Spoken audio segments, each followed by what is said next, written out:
Olá, seja muito bem-vindo, seja muito bem-vinda à cobertura do Amado Mundo do Festival de Cinema de Brasília. Eu vou conversar agora com uma pessoa que a gente estava fofocando de um nosso encontro aqui de quase 5 anos atrás, nas aventuras e desventuras de comunicação no Brasil, de internet, e tem parte desses temas que vão tangenciar a minha conversa com ela e no meio do Festival de Cinema de Brasília, indo e vindo da capital federal por diferentes razões, mas eu tive a sorte de conseguir um espacinho para conversar com a Marina Persson. Olá, tudo bem? Tudo bom, Guilherme? Obrigado pelo convite. Obrigado a você pelo seu tempo. Olha, só te corrigindo, faz 7 anos. 7 anos, foi em 2018. Foi na eleição de 2018 que a gente se encontrou primeiro. No Redes Cordiais, no workshop do Redes Cordiais em São Paulo. Exatamente. O projeto Piloto Zero. Foi Muito mesmo. bom, verdade. 2018, eu tava com 5 anos atrás, na cabeça, 5 anos era pandemia, isso, né? O tempo tá passando, a gente toma um susto, confuso, né? 7 anos. Marina, você veio, essa é a segunda ou terceira vez essa semana que você tá vindo a Brasília? Terceira vez, em 5 dias. Em eu 5 vim dias. sexta, voltei sábado, voltei domingo, voltei para São Paulo segunda e voltei hoje, que é quarta-feira, voltei para Brasília. Então, realmente, recorde mundial. Acho que nos últimos 10 anos eu não tinha vindo tantas vezes para Brasília. Seu cartão de milhas agradece. Mas olha aqui, você veio, uma das razões por que você veio é muito especial, que era para assistir, para exibir a restauração do São Paulo Sociedade Anônima, a obra-prima do seu pai, um dos maiores cineastas da nossa história. Eu contei para ela aqui há pouco que na entrevista que eu fiz com a Lúcia Moraes, ela elogiou muito a restauração e ficou me incentivando a assistir. Eu contei que eu vi na TV de tubo, na faculdade, Nossa. porque é um filme inescapável, qualquer faculdade de comunicação, de cinema. Sim. E eu me lembro que o filme impressiona muito sobre vários aspectos, mas eu acho que impressiona muito pela atualidade também, né? É um filme que ele consegue fazer muitas previsões, né? É um filme profético. Na verdade, mais do que profético, é um filme que entendeu, né, muito quais eram as peças fundamentais que fariam São Paulo se tornar o que é hoje. E uma coisa muito legal dessa versão restaurada. Deixa eu contar um pouquinho do restauro e aí eu já entro nesse assunto. Conta, por favor. Então, o restauro, ele é muito importante a gente conseguir, claro, produzir cinema, né? A gente conseguir fazer com que esse meio de comunicação audiovisual seja feito aqui no Brasil hoje em dia, né? E essa é uma luta também de muitas gerações, né? E, enfim, a gente sabe que no governo passado a gente teve muita dificuldade de conseguir fazer filmes e tal. E agora a gente está retomando a nossa produção cinematográfica. Mas mais importante, ou tão importante quanto a gente fazer, é a gente preservar. Né? Então, quando a gente fala de restaurar um filme feito em 1965, que hoje, 60 anos depois, pode ser visto por plateias novas, né? Eu acho que eu vou ter que lembrar aqui o Paulo Emílio Salles Gomes, que falava uma frase que é fundamental, assim, que o nosso futuro depende do passado que conservamos no presente. E o São Paulo S.A. é justamente isso, assim, é um filme que fala muito de um período de industrialização do Brasil, de São Paulo, sobretudo, né, quando São Paulo começa a receber as fábricas e fábricas de automóveis, né, que é o tema do filme, e as metalúrgicas, né, então uma pré-Grande São Paulo, uma pré-ABC, uma pré-Lula, inclusive, né, porque a gente está falando aí de uma cidade que era, claro, cosmopolita e tal, mas ela não tinha essa vocação para a indústria tão forte. Então, quando a gente vê aquele personagem, né, que se vê numa grande crise existencial, porque ele começa a ter a sua vida toda amarrada, né, como se ele começa a sentir que ele está sendo capturado para ser mais uma engrenagem nessa grande máquina que São Paulo se torna. É uma coisa que fala muito aos jovens de hoje também. É muito engraçado isso, né?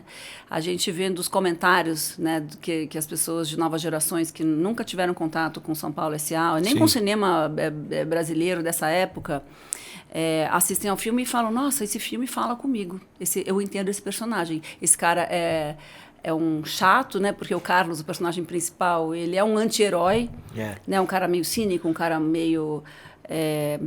enfim, que é grosso com as mulheres, enfim, ele tem muitos defeitos, mas ele, de alguma forma, as pessoas falam, eu entendo ele, eu compreendo o Carlos ter essa grande crise de não conseguir se adequar e nem fugir dessa realidade que é imposta a ele, né? Então, é muito curioso, assim. E aí, falando do restauro, né, da importância do restauro, só foi possível a gente fazer o restauro desse filme porque existe uma Cinemateca brasileira. E a gente conseguiu um apoio de fora, que foi a Film Foundation, que é a fundação do Martin Scorsese, que também tem esse olhar para... esse olhar para as cinematografias do mundo, né? O Scorsese é um cara muito, sabe, sagaz, assim, de entender que o cinema não é só o cinema americano, que acho que é importante a gente ter outras vozes ao redor do mundo também, e esse cinema também ser preservado, conservado, para ser visto e revisto por outras gerações.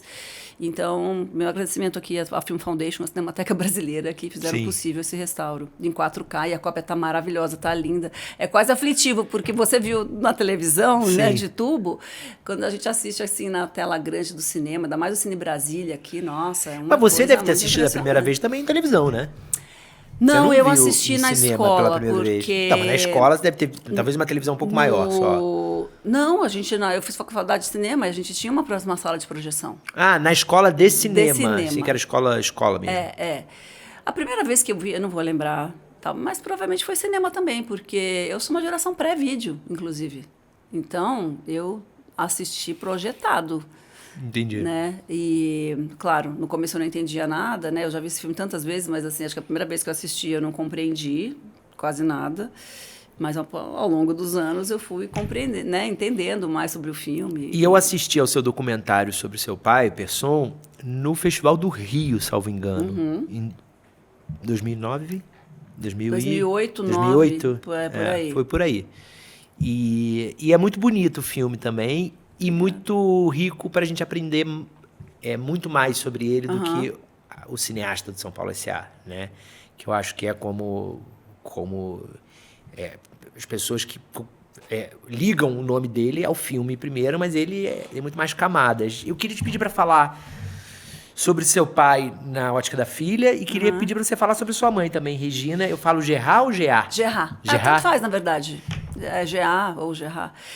Enfim, é um nome libanês, então... É engraçado que tem a sonoridade de nome francês, né? Gerard, né? Exatamente. As todas disseram com G, mas é J-E-H-A. Sim. É que, enfim, os primos, cada um fala Gerard, Geá, enfim, é uma grande...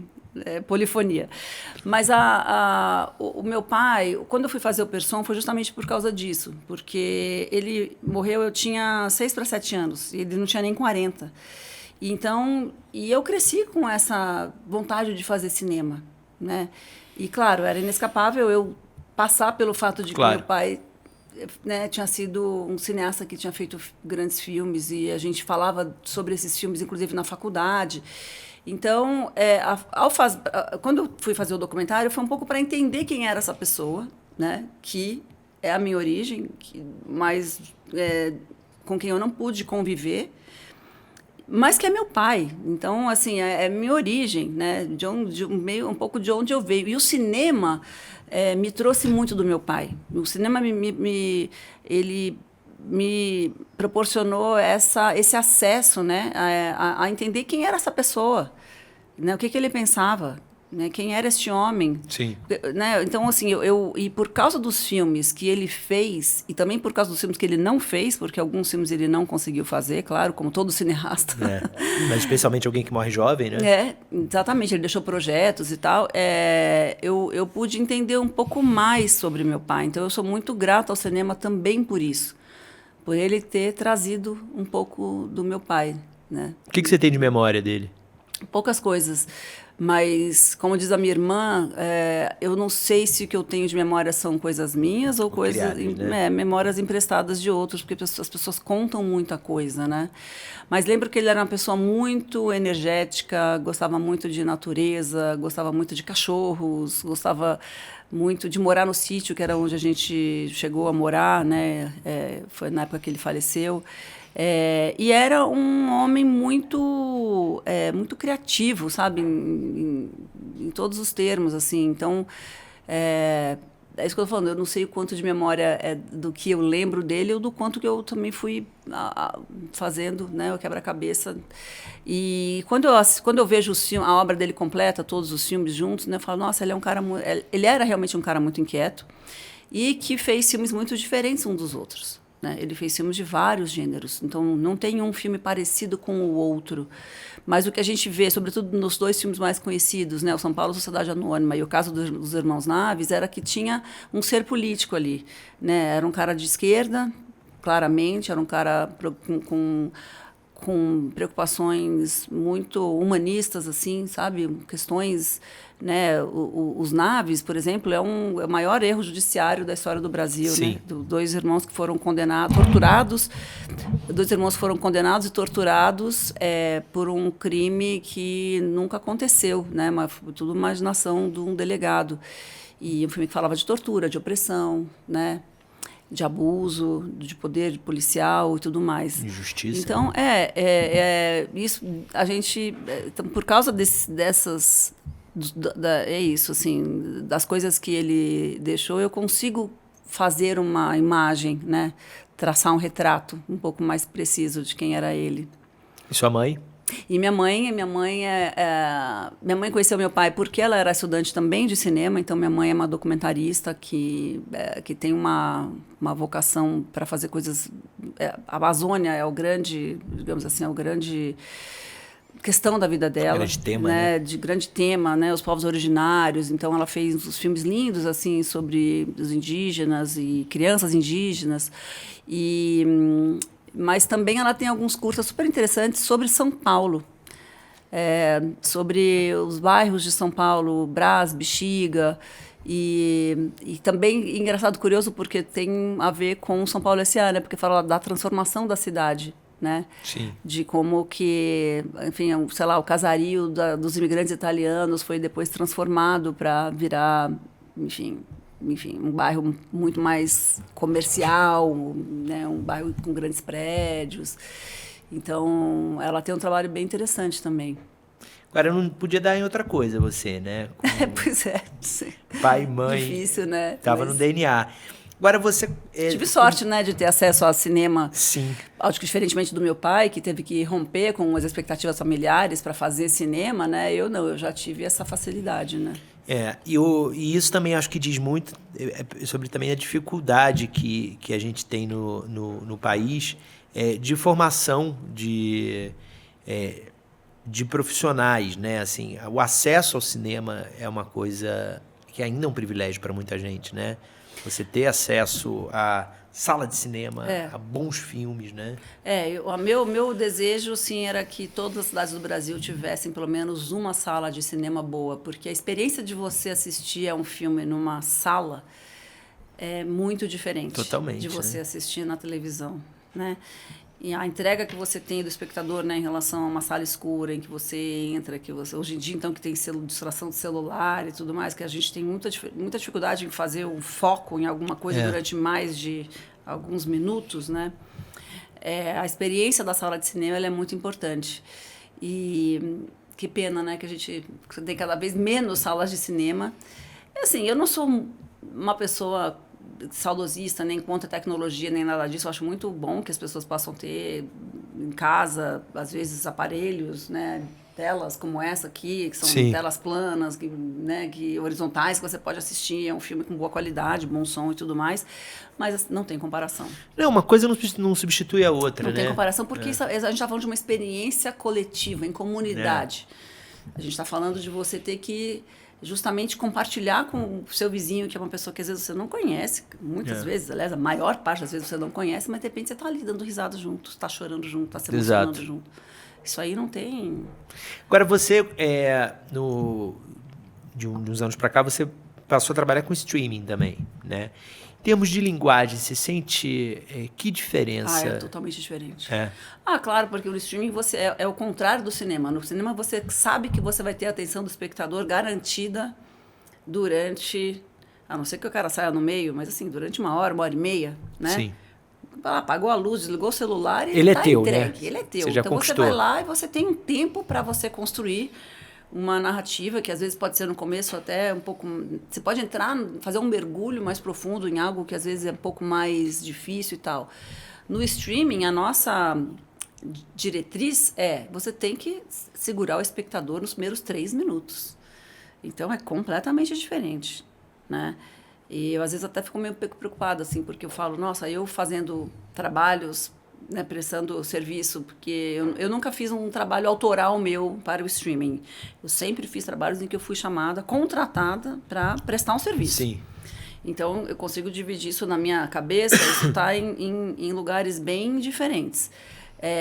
Mas quando eu enfim, estamos ali trabalhando em roteiro, trabalhando na montagem e tal, e eu tenho essa consciência de que eu não posso deixar o espectador escapar daquele meu episódio, eu às vezes fico pensando, será que eu estou me contaminando e depois eu não vou conseguir fazer do outro jeito, que é como eu acho, e eu gosto de... Eu, como espectadora, gosto de assistir a filmes dessa forma, Sim. sabe? Você tem que... É um equilíbrio complicado. Mas você já dirigiu alguma coisa sua depois que você começou a trabalhar com streaming para testar se... Não, ainda não. Se o seu medo tem sentido ou não? Não, mas eu trabalho em roteiros. Tá. E aí, nesses roteiros, eu sempre tenho essa consciência. Assim, não preciso me preocupar de fazer a captura de espectador aqui. Isso aqui é pra gente mergulhar. Vamos junto aqui, Sim. sabe? É uma outra viagem. Entendeu? É o fast food com o slow food, entendeu? Agora, aqui é um jantar, né, feito... Demorei 5 horas para fazer essa comida aqui e a gente vai comer com calma. O outro é tipo, vamos porque... Papum. Que a gente... Agora, a tua experiência de TV deve te ajudar muito nisso, né? Eu acho. Da MTV? Porque na MTV você também tinha essa missão. Nossa, então, a pessoa não podia trocar de canal, né? O clipe, né, veio com essa linguagem, que é o que os americanos chamam de short attention span. Que você pega o espectador que não já tem era muita disputa paciência. da atenção, né? Culpa um pouco a MTV por isso também, né? Dessa coisa da coisa rápida, da edição, não sei o quê. E, de fato, a MTV, quando surgiu lá nos Estados Unidos, né? E depois aqui no Brasil... ela transformou muito a linguagem das outras televisões, né? Do jornalismo, sobretudo. Então, sabe, de fazer edição rápida de clipes, né? De clipes, eu digo, de imagens, com música, uma coisa bem dinâmica e tudo mais. Então, isso é uma coisa que, de fato, foi uma revolução que a MTV encabeçou ali, foi a grande locomotiva. E depois, claro, isso está tão difundido hoje em dia que é até difícil de você identificar a origem. Sim. Mas você pensa no videoclipe, os primeiros videoclipes não eram assim. Os primeiros videoclipes, eles eram como se fazia na época do Elvis, dos Beatles, entendeu? Lentos, e né? aí depois é que aquilo foi se transformando para algo que você vai ver muitas vezes. Agora, a diferença é essa. Quando um videoclipe, o videoclipe era feito para você assistir muitas vezes. Aquilo repetia todo dia no Disque MTV, por exemplo. Né? Sim. Diferentemente de outras coisas que vieram depois. Então, é engraçado, né? Como essa linguagem foi absorvida e hoje em dia é isso, tudo é feito dessa forma. A MTV faz falta, né? 35 anos de 90 para cá. 90 para cá, exatamente. 90 para cá, 35 anos. Nossa, tinha até perdido essa conta, já faz 35. Vou te contar, porque a gente tem um grupo que foi formado quando a MTV, o aniversário de 25 anos da MTV. Tá. E aí, o grupo ficou chamado 25 anos um tempão. Aí alguém, sei lá, acho que 2020, trocou para MTV 30 anos, e até hoje é MTV 30 anos. Então, quando você falou 35, você entra no grupo e atualiza lá. Falou, gente, entra hoje, lá e fala, gente, tem que mudar aqui. Grupo. MTV 35 anos, caramba. Lógico, em outubro vai fazer 35 anos. Exato. E é um lugar que não foi ocupado, né? Não foi substituído, meio que indo contra aquela coisa de que ninguém é insubstituível. Você não tem não tem um veículo, você não tem uma coisa que ocupe o lugar que a MTV ocupou, Mas eu né? acho que não seria possível, porque o mundo é outro também, né? O mundo é outro. Aquela MTV, ela só existiu daquele jeito porque era aquele espaço-tempo. Era pós, enfim, abertura política no Brasil, era pré-internet, era pré um monte de coisa que veio depois. E era uma época em que o jovem brasileiro ele não tinha um espelho. Mais do que isso, ele não tinha com quem se comunicar, porque tudo que era feito para jovens ou sobre jovens era um pouco, sabe? De cima para baixo, de cima né? para baixo, sabe? Era uma coisa assim, um olhar do que um grande adulto na sala achava que os jovens eram ou deveriam ser. E quando a MTV chega com aqueles VJs descolados, falando palavrão, errando, botando o pé na três tabelas e dançando na frente da câmera e tal, nossa, aquilo foi uma revolução. Eu era espectadora da MTV, eu falei, nossa, essa pessoa está falando comigo, ela é igual a mim.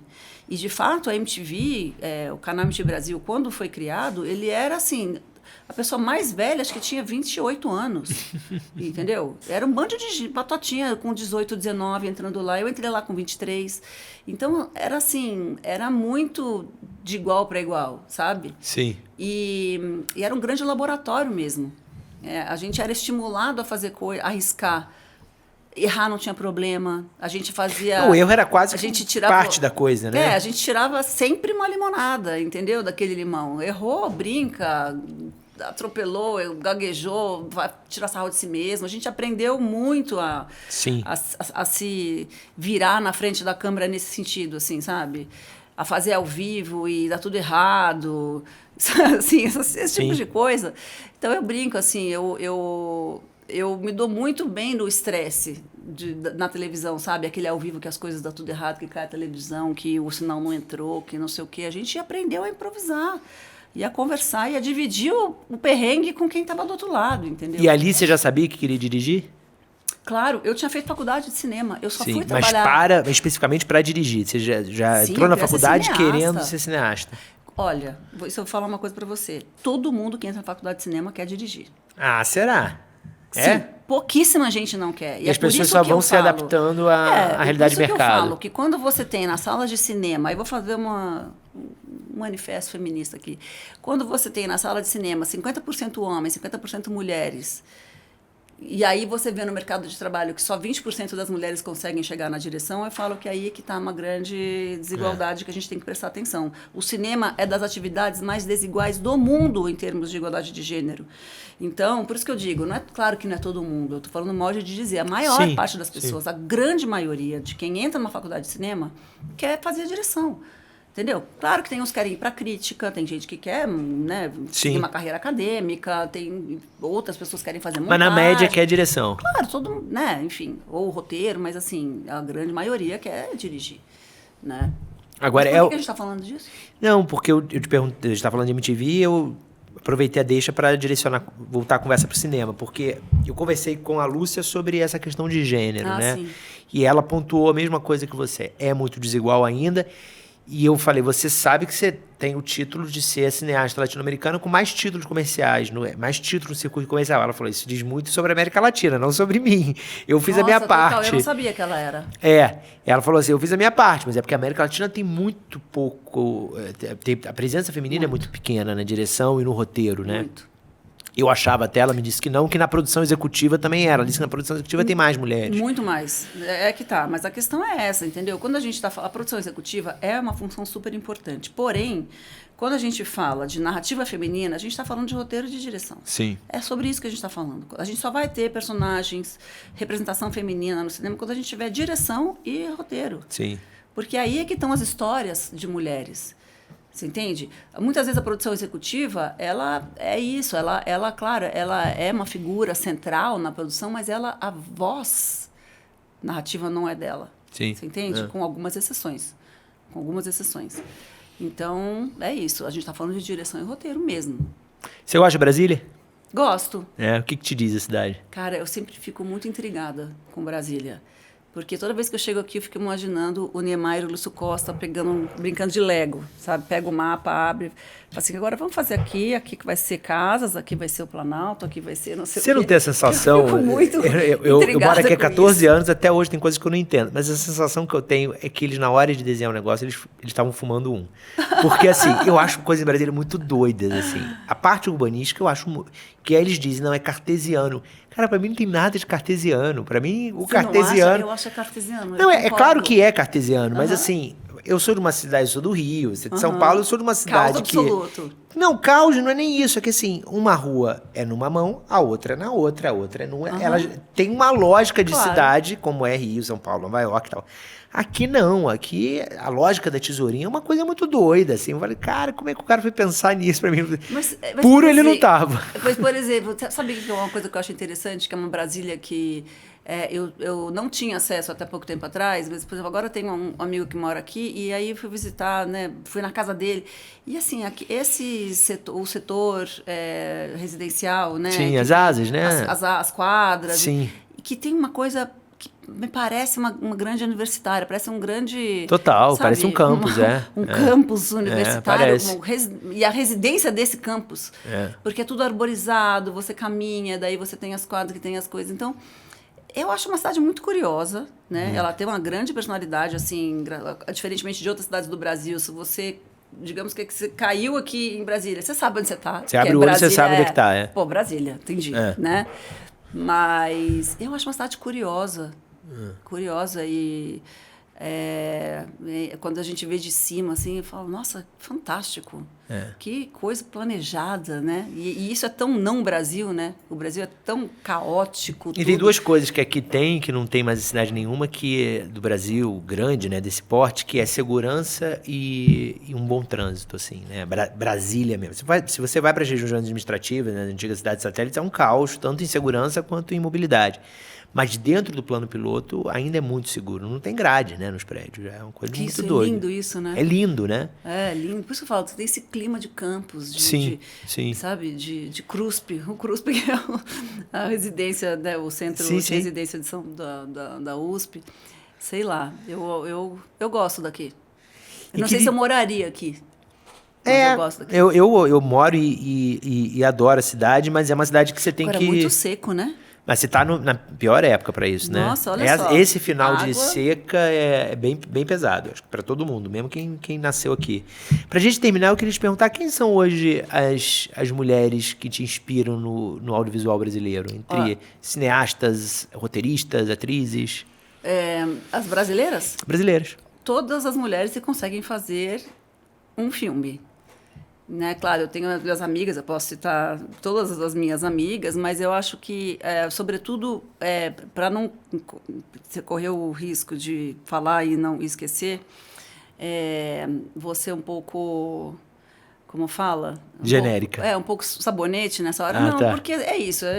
A gente, basicamente, as mulheres, a gente se fala muito, né? A gente tem grupos de WhatsApp em que a gente fala não só as diretoras, mas eu admiro muito todas as mulheres que estão no audiovisual brasileiro, que estão lutando em todas as frentes. Sim. Você entende? Porque é isso, a gente está falando a gente está de ocupar esses espaços, né? E então é isso, toda mulher que consegue fazer um roteiro, dirigir e lançar um filme comercialmente, gente, é isso, abre espaço para outras. Com certeza, com certeza. Então, nesse sentido que eu acho, assim, que recado para as meninas, olha, se alguém, né, não deixa ninguém dizer que você não é capaz de fazer um filme. Eu vou citar a Alice Guy Blaché, que é a primeira cineasta do mundo, uma mulher que ficou durante muito tempo assim apagada dos livros. De que nacionalidade? Ela é francesa e ela trabalhava na Gaumont quando